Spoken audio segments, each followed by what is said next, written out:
فلا مضل له ومن يضلل فلا هادي له أشهد أن لا إله إلا الله وحده لا شريك له وأشهد أن محمدا عبده ورسوله وبعد.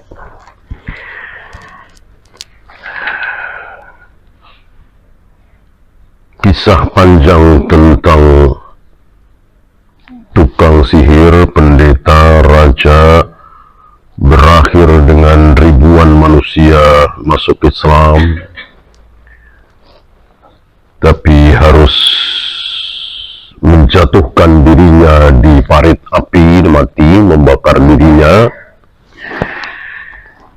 Sudah selesai, berikut fawaidnya. Kita lanjut. Hadis 31. An Anas radhiyallahu anhu qala marra an-nabiy sallallahu alaihi wasallam bi imra'atin. Satu ketika Nabi berjalan melewati seorang wanita tabki inda qabrin,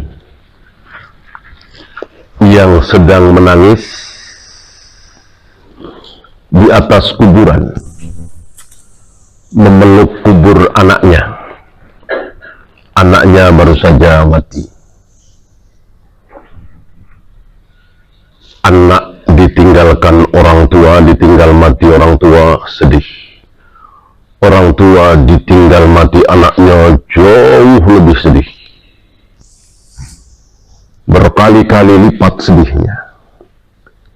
Itu kasih sayang orang tua, terutama ibu, terhadap anak sangat luar biasa. Yang tadinya takut jadi berani, yang tadinya lemah jadi kuat, yang tadinya malu-malu nggak ada malunya demi anak. Ini sudah dilakukan oleh ibu kita. Ya, jangankan manusia, hewan pun sering kita saksikan. Ketika seekor rusa dengan anaknya lari dikejar harimau.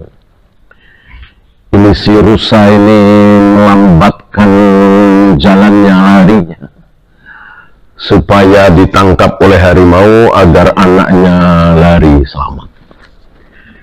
Itu rusa, apalagi manusia. Luar biasa kasih sayang seorang ibu kepada anaknya. Maka kalau hari ini kita sebagai anak hitung-hitungan sama ibu utang, ibu pinjem, saya kira sangat-sangat tidak pantas. Nggak ada hutang, nggak ada pinjem bagi ibu. Berapa ibu mau, berapa ibu butuh. Di samping Nabi sudah bersabda, anta wa maluka li abika. Engkau berikut hartamu adalah milik orang tuamu. Jadi seluruh harta kita ini, yang jutaan, yang puluhan juta, yang ratusan juta, yang miliaran, orang tua kita juga ikut memiliki. Maka jika uang antum diambil ibu, ayah, tanpa sepengetahuan antum, wajib diikhlaskan. Itu pernah terjadi di zaman Nabi. Makanya Nabi bersabda seperti tadi, anta wa maluka li abik. Engkau berikut hartamu, jangankan hartamu, dirimu. Dirimu itu milik orang tuamu. Artinya apa? Ketika orang tua membunuh anak, tidak ada kisos. Dosa jelas, dosa besar. Tapi negara tidak berhak mengkisos. Dalam hal ini, orang tua terhadap anak luar biasa. Dalam hukum Islam seperti itu. Ketika orang tua membunuh anak, maka tidak ada kisos, tidak ada hukuman. Dosa jelas dosa, dosa besar. Tapi negara tidak berhak menghukum. Nah, ini ada seorang wanita yang menangis memeluk kubur anaknya yang baru saja mati. Lalu Nabi bersabda, ittaqillaha wasbiri. Bertakwalah engkau kepada Allah, wahai ibu, dan bersabarlah. Ada ya di sini, wasbiri. Mestinya wasbir, tapi karena perintah kepada seorang wanita, maka wasbiri. Bersabarlah, wahai ibu. Faqalat, mendengar nasihat Nabi ini, dia nggak tahu kalau itu Rasulullah. Mungkin karena nggak ngeliat, atau memang belum pernah ngeliat ya. Karena Rasulullah hari itu kan terkenal namanya, wajahnya tidak seperti hari ini ya. Hari ini ya orang terkenal otomatis wajahnya langsung terkenal. Ada medsos, ada media dan seterusnya. Hari itu kan tidak ada. Nama beliau terkenal kemana-mana dari mulut ke mulut. Tapi yang pernah melihat wajah beliau secara langsung ya tidak banyak. Paling yang ada di sekitar beliau kan gitu. Nah, maka wanita ini nggak tahu. Besar kemungkinan nggak tahu kalau itu Rasulullah SAW. Maka wanita ini mengatakan, ilaika anni, pergi engkau menjauh dariku. Fa innaka lam tusab bi musibati, karena engkau tidak merasakan musibah yang menimpaku. Engkau tidak merasakan kesedihan yang luar biasa yang menimpaku. Pergi. Diusir Nabi SAW. Walam ta'rifu, ini dia. Si wanita itu tidak tahu, tidak mengenal wajah Nabi SAW. Wakila laha, Nabi sudah pergi, ya. Ini sebuah manhaj dakwah. Ini kan Nabi sedang berdakwah kan. Nggak boleh ibu, bertakwalah, dosa itu, jangan begitu. Ini kan berdakwah, memberikan nasihat. Tapi yang dinasehati tidak sikoh, tidak percaya. Maka Nabi tidak memaksakan diri. Suruh pergi. Ya. Dari sini keluar hukum bahwa kalau ada orang tidak sikoh dengan kita, ngapain kita berdakwah? Orang dia nggak percaya. Ya seperti antum tidak sikoh di sini, nggak mungkin antum duduk di sini ya kan. Dakwah itu butuh sikoh. Sebuah kesalahan ketika orang tidak sikoh, tidak dipercaya, lalu dia memaksakan diri. Ya. Ada orang tidak dikenal, tiba-tiba datang di masjid ini, habis sholat Jumat, saudara-saudara, mohon jangan beranjak dulu, saya mau menyampaikan dakwah. Betulkah seperti itu? Tidak betul. Dia ini siapa? Dan gitu. Nggak ada yang kenal, nggak ada yang sikoh. Maka butuh kesikohan untuk berdakwah. Dikenal. Ya minimal dikasih tempat, dikasih waktu. Silahkan berdakwah. Kalau tidak, jangan. Ya paling 1-2 ya kan. Kalau secara beramai-ramai ya tentu tidak seperti itu. Ini contoh Nabi SAW. Fakiralah, setelah Nabi beranjak pergi karena diusir oleh wanita ini, ada yang mengatakan, ada yang menyampaikan kepada wanita tadi, Innahun Nabiyyu sallallahu alaihi wasallam. Ibu tahu siapa beliau yang ibu usir? Dia adalah Nabi sallallahu alaihi wasallam. Kaget. Ya salah. Sudah mengusir seorang Nabi. Maka fa'atat baban Nabi sallallahu alaihi wasallam. Maka cepat-cepat dia mendatangi rumah Nabi. Dia tanya ke sana kemari rumah Nabi. Falam tajid indahu bawwabi. Sebuah keheranan menimpa si wanita ini. Heran. Kenapa? Falam tajid indahu bawwabi. Tidak ada penjaga pintunya, tidak ada penjaga rumahnya. Layaknya orang besar. Beliau kan manusia besar, paling besar di muka bumi. Fir'aun kalah, Nabi Sulaiman kalah, siapapun kalah dengan beliau, manusia terbesar di muka bumi. Rumahnya nggak ada yang jaga. Ya, ini keheranan si wanita ini. Faqalat lam a'rifka. Kalau bahasa kita, mohon maaf ya Rasul, saya nggak tahu kalau kemarin itu atau tadi itu adalah engkau. Saya bersabar kalau begitu ya Rasul. Apa jawab Nabi? Innama sabru 'inda sadmatil ula. Terlambat. Karena sabar itu harus di terpaan pertama. Jadi begitu kita dengar berita bahwa anak kita satu-satunya mati kecelakaan, detik itu juga kita harus sabar. Nggak boleh teriak-teriak dulu, guling-guling dulu, banting kursi, banting meja, berjeritan. 2 jam kemudian baru sabar. Innalillah, ini takdir, aku terima. Ini catatan Allah di lauh mahfud, memang harus terjadi. Nggak ada hubungannya dengan ketabrak mobil, ketabrak kereta. Seandainya anakku tidak ketabrak kereta, tetap hari ini pasti mati. Karena ajal tidak mungkin mundur, tidak mungkin maju. La yastakhiruna sa'atan wa la yastaqbilun. Kalau ajal yang ditulis oleh Allah di lauh mahfud tiba, maka sedetik tidak bisa maju, sedetik tidak bisa mundur. Maka ketabrak kereta ini cuma asbab. Kalau toh dia nggak keluar rumah hari ini, tetap dia harus mati. Lalu sabar 2 jam, telat, berarti dia dosa selama 2 jam. Ya lebih baik 2 jam daripada 3 jam. Lebih baik 2 jam daripada sehari. Artinya walaupun telat tetap ada gunanya. Jadi terlambat itu ada gunanya. Alhamdulillah gitu. Selagi masih di dunia. Antum berbuat maksiat umur 20-an, baru tobat umur 40-an, kan terlambat. Terlambat kan? Harusnya begitu berbuat maksiat harus bertaubat. Tapi ada gunanya karena masih hidup.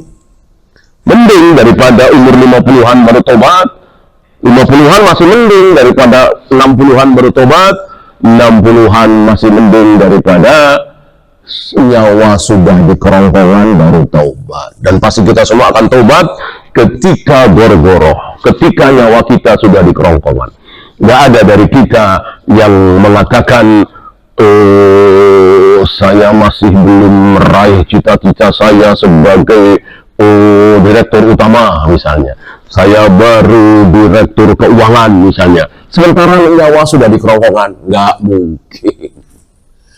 Nggak mungkin. Cita-cita saya belum tercapai. Saya cita-citanya punya 100 cabang, ini baru 95 cabang. Padahal nyawa sudah diterong-gorokan. Nggak mungkin. Yang ada adalah penyesalan. Kenapa saya bermaksiat? Kenapa saya jarang sholat berjamaah di masjid? Kenapa saya banyak menyakiti hati suami? Kenapa saya tidak taat kepada orang tua? Itu yang dia sesalkan. Gak ada penyesalan karir dunia, bisnis, segala macam ketika nyawa sudah di kerongkongan. Adapun nyawa belum sampai kerongkongan, walaupun tinggal 2 jam lagi, 3 jam lagi, masih ada gunanya. Walaupun telat tentunya. Nah ini maksud Nabi, bahwa sabar tidak boleh telat. Sama dengan bersyukur juga tidak boleh telat. Belum pernah punya mobil, sekali punya mobil, dapat hadiah, pemberian dari saudara misalnya, mobil tua, tahun 80-an misalnya, ya tentu jelek, tentu ya perlu perbaikan, dicaci maki itu mobil. 3 jam kemudian, dia sadar, daripada nggak punya mobil kan alhamdulillah dikasih. Berarti dia telat bersyukur, 3 jam. Ya, maka begitu kita dapat nikmat langsung bersyukur. Walaupun kecil sekali nikmat itu tidak sesuai yang kita harapkan. Kita maunya dapat hadiah mobil tahun ya minimal 2020 lah. ini tahun 2000 atau tahun 90-an, tetap harus bersyukur, tidak boleh telat. Begitu pula bersabar, tidak boleh terlambat. Begitu kita dengar, begitu kita lihat dapat musibah, langsung detik itu juga kita harus bersabar.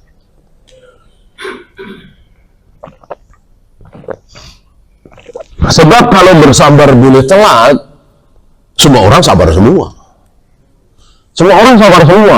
Mau yang muslim, mau yang kafir, mau rajin ngaji, nggak pernah ngaji, sabar semua.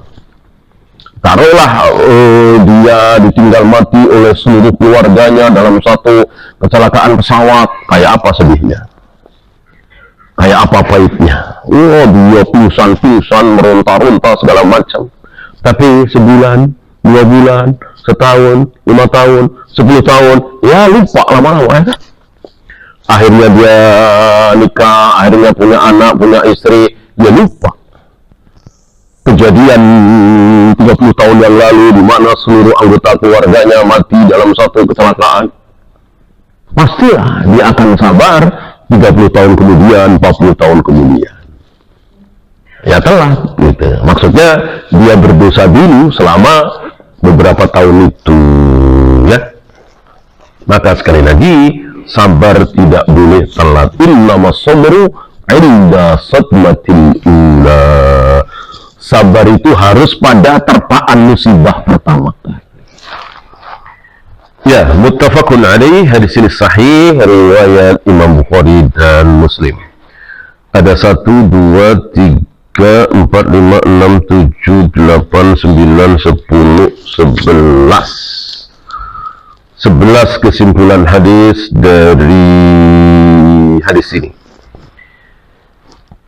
Yang pertama saya pilihkan beberapa saja ya, mengingat waktu. Ada musabri yunafit taqwa. Tidak bersabar berarti tidak bertakwa. Tidak bersabar berarti tidak bertakwa. Mengurangi takwa lah. Karena apa? Karena sabar adalah wajib.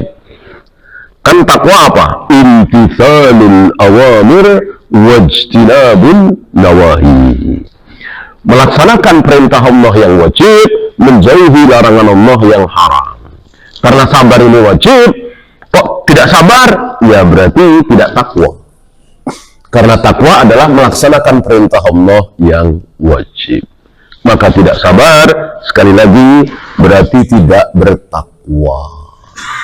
Dan ketakwaan seseorang tentu bertingkat. Apakah ketakwaan Umar sama dengan ketakwaan Abu Bakar? Tentu tidak sama. Apakah ketakwaan Abu Bakar sama dengan ketakwaan Rasulullah? Tentu tidak sama.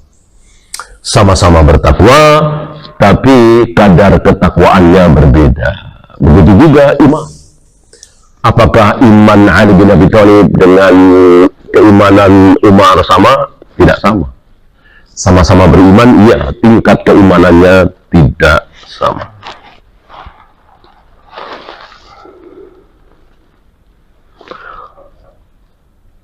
Tawadhu'un Nabi sallallahu alaihi wasallam wa rifquhu bil jahil. Nabi tawadhu, Nabi lembut terhadap orang-orang jahil. Keras, bengis, kaku, kejam, ini jauh dari sifat Nabi.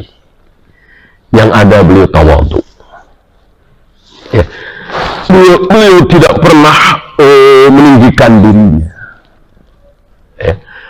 Oleh karena itu ketika Nabi Ibrahim terkenal dengan Abul Anbiya, Khalilullah, bapaknya para nabi, kekasih Allah, Rasulullah juga kekasih Allah, bahkan nomor 1 ya. Kemudian Nabi Musa terkenal dengan Rasulullah, Khalilullah, yang pernah mendengar suara Allah langsung. Rasulullah, Nabi Muhammad SAW juga pernah ketika Isra Mi'raj. Kemudian Nabi Isa terkenal dengan Ruhullah, karena terjadi langsung ditiupkan ruh oleh Allah tanpa seorang ayah. Nabi Muhammad SAW ditanya, engkau ini siapa? Jawabnya, selain Rasul, utusan Allah. Engkau ini siapa? Jawabnya, aku Abdullah. wa rasuluh. Selain aku utusan Allah, aku adalah hamba Allah. Rendah sekali kan, hamba budak. Hamba itu kan budak, rendah serendah-rendahnya. Memang kita semua ini di hadapan Allah nggak ada yang tinggi, rendah serendah-rendahnya, seperti budak.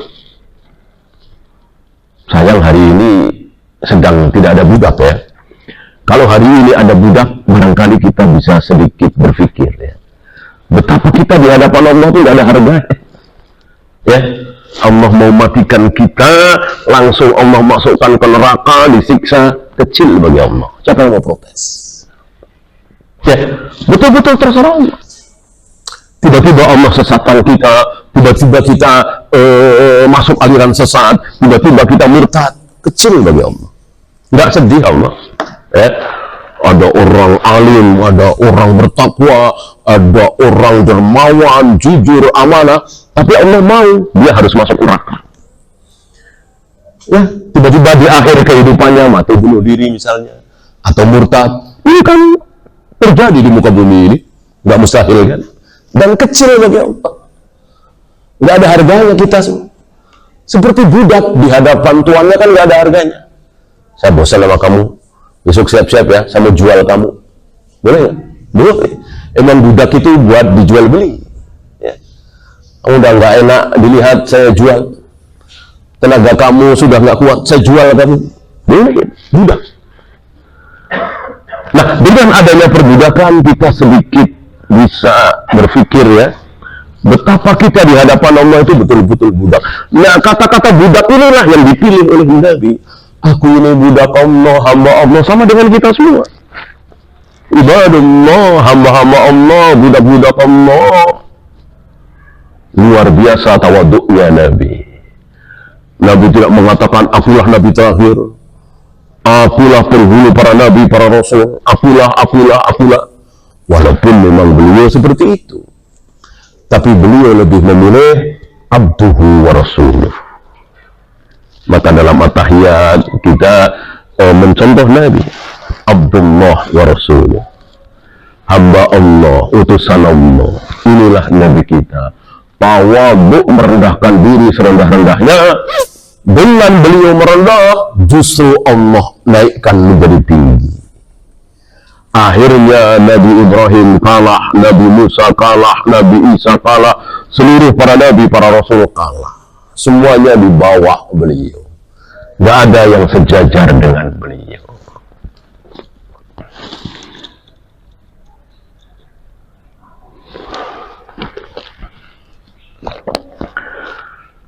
Kemudian al-mar'u la yu'jaru 'alal musibah. Seseorang tidak otomatis diberi pahala ketika dapat musibah. Asal dapat musibah, pahala. Asal pusing-pusing sakit, langsung pahala. Kaki keselio, langsung pahala. Kaki tangan diamputasi, langsung pahala. Kena kanker, langsung pahala. Di PHK, langsung pahala. Betul? Betul? Tidak betul. Harus sabar dulu. Ketika sabar baru dapat pahala. Karena dapat musibah kan bukan amal. Yang menyebabkan kita dapat pahala kan amal. Sekedar kena penyakit, di PHK, dicaci maki orang, ditabrak orang, ini kan bukan amal. Amal itu sholat, saum, zakat, haji. Ditabrak, dipukul, enggak, bukan amal, maka tidak otomatis dapat pahala, kecuali beramal dulu, yaitu sabar. Nggak salah apa-apa kita ditabrak, nggak salah apa-apa kita didolimi, nggak salah apa-apa kita dipecat, lalu kita sabar. Tidak mencaci maki takdir, tidak menyalahkan tulisan Allah di Lauh Mahfuz, kemudian tidak bikin fitnah, dan seterusnya, menerima bahwa ini ketentuan Allah, baru dapat pahala. Ketika kita tidak bersabar, justru malah dapat dosa. Begitu dipecat, padahal kita nggak salah apa-apa. Begitu kita kena kanker, padahal perasaan sudah jaga makanan. Langsung cacian, makian, hujatan, meratapi nasi. Salah apa saya, dosa apa saya. Padahal terserah Allah. Tiba-tiba detik ini saya dibikin oleh Allah tanpa tangan, tanpa kaki. Tiba-tiba mata saya buta, terserah Allah. Betul-betul manusia itu nggak ada harganya di hadapan Allah. Maka ketika Allah memberikan karunia itu betul-betul kebaikan Allah, bukan kebaikan kita. Termasuk ketika kita nanti insya Allah masuk surga, itu karena karunia Allah, belas kasih Allah, bukan karena amal kita. Termasuk engkau ya Rasul, termasuk aku. Jadi engkau masuk surga bukan karena amal engkau ya Rasul, bukan. Karena apa ya Rasul? Karena rahmat Allah, kasih sayang Allah, karunia Allah. Jadi betul-betul belas kasih Allah. Maka jangan sombong kita. Saya sudah salat ya Allah, saya sudah saum ya Allah, saya tidak pernah ketinggalan salat berjamaah ya Allah, bahkan puasa Daud ya Allah, mana surganya ya Allah, nggak boleh. Nggak boleh. Kalau mau hitung-hitungan, udah kehitung. Udah kehitung. Jadi sholat yang selama ini kita lakukan, saum yang wajib, yang sunat, itu sudah kebayar. Dengan apa?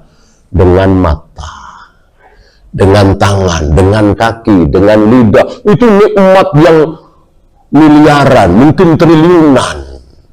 Ya, kalau mau hitung-hitungan, semua Allah kasih gratis. Sementara balasan kita cuma sholat 5 waktu, cuma saum Ramadan, nggak ada apa-apanya. Udah kebayar, maka jangan minta surga. Maka betul-betul kita hanya bisa taat. Untuk surga kita minta, ya. Bukan apa istilahnya ya. Untuk surga itu kita relek memohon, bukan balas jasa. Ya. Karena ibadah saya sudah banyak, balas jasanya apa ya Allah? Mana surganya ya Allah? Enggak. Udah kebayar. Jadi betul-betul kita merengek. Selamatkan aku dari neraka ya Allah, masukkan aku dalam surgamu ya Allah. Betul-betul merengek. Nggak ada hubungannya dengan sholat, saum, dan seterusnya. Ya.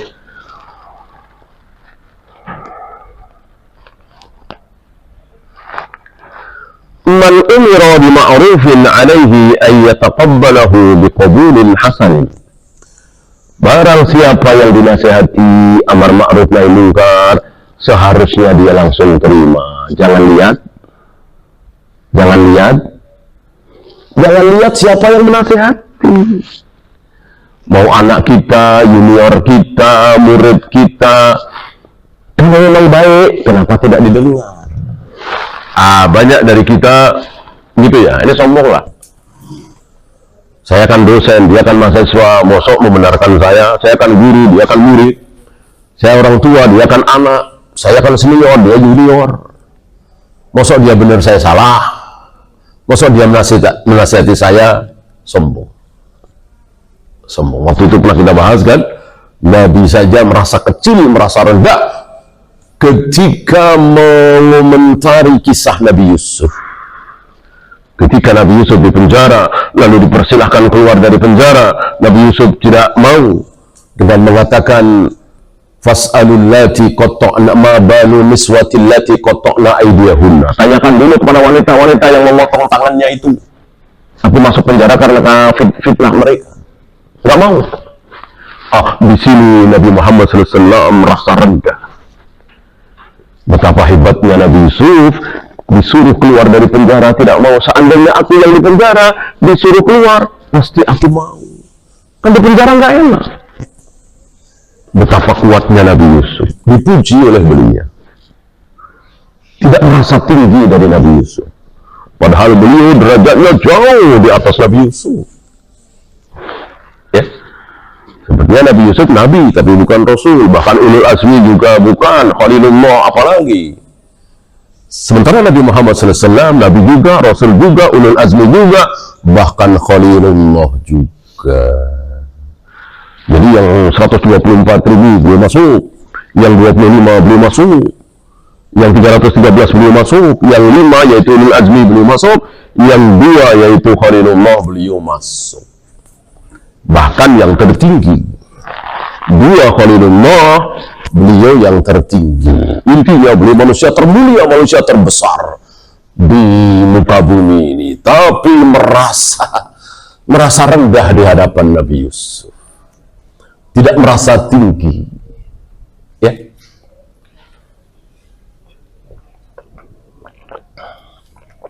Ini sepertinya kebalik dengan kita merasa tinggi, merasa suci. Ketika kita melihat teman kita, tetangga kita jatuh ke dalam kemaksiatan, kita merasa aku nggak mungkin tergoda. Ketika kita melihat pejabat kita korupsi, kita merasa kalau aku jadi pejabat nggak mungkin aku korupsi. Siapa jaminannya? Siapa yang menjamin? Kalau kita jadi wali kota atau jadi gubernur atau jadi menteri tidak korupsi, siapa yang jamin coba? Kita caci maki para koruptor itu.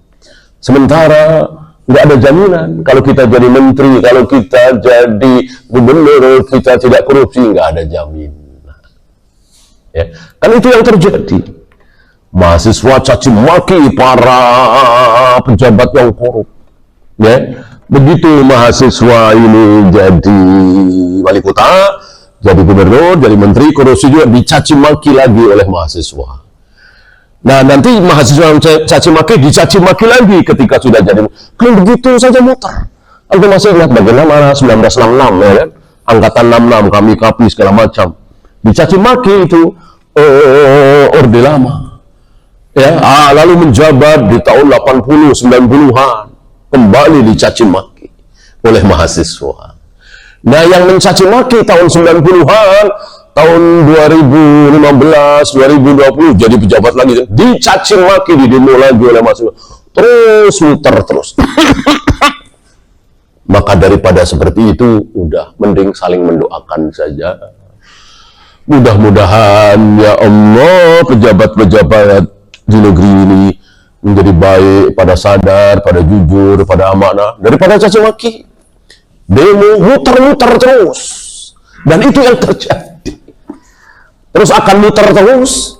Ada jaminan mahasiswa sekarang bersama masyarakat yang mencaci maki DPR segala macam, nanti 15 tahun lagi, 20 tahun lagi jadi pejabat, nggak akan korup, mana jaminan?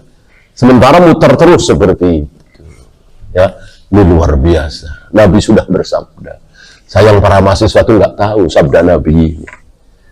Ya, karena mereka memang tidak diajari sunnah, diajari ilmu orang-orang kafir, ekonomi kafir, manhajnya orang-orang kafir, bukan sunnah Nabi SAW.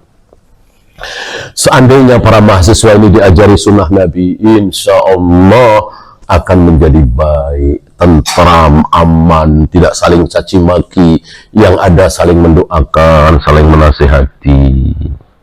Ya, ya, satu lagi.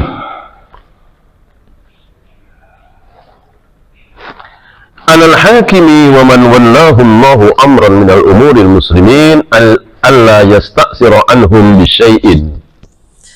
Bagi seorang pejabat, kepala negara dan seterusnya, tidak boleh membedakan dirinya dengan yang lain dalam hal pakaian, dalam hal penampilan, dalam hal tutup kepala dan seterusnya. Islam tidak menyukai. Kalau sekarang kan tidak ya. Pokoknya presiden pakaiannya harus begini, kalau raja pakaiannya harus begini. Ya, Rasul dan para sahabat, bahkan ini diteruskan di zaman Umar ya, tidak ada perbedaan. Sampai ketika Umar dengan pembantunya itu masuk Syam, dan di situ ditunggu-tunggu, ini Rasul sudah wafat, Abu Bakar sudah wafat ya. Orang nomor satu di dunia Islam adalah Umar bin Khattab, khalifah. Nah, ditunggu-tunggu oleh pembesar-pembesar di Syam, karena memang Syam sudah ditaklukkan oleh kaum muslimin. Maka enggak datang, agak telat. Itu dua ya, Umar dengan pembantunya. Orang pada bingung, yang Umar bin Khattab yang mana? Yang Umar bin Khattab yang mana? Coba kalau sekarang, taruhlah belum pernah lihat, pasti enggak bertanya-tanya, oh ini pakaiannya seperti ini. Oh, pembantunya nggak mungkin seperti itu. Jadi sama persis. Antara pakaian Umar dengan pembantunya itu sama persis. Ya. Inilah sunnah Nabi SAW, tidak membeda-bedakan antara penguasa dengan yang bukan penguasa. Wallahu a'lam. Ya, itu saja. Ada pertanyaan, silakan.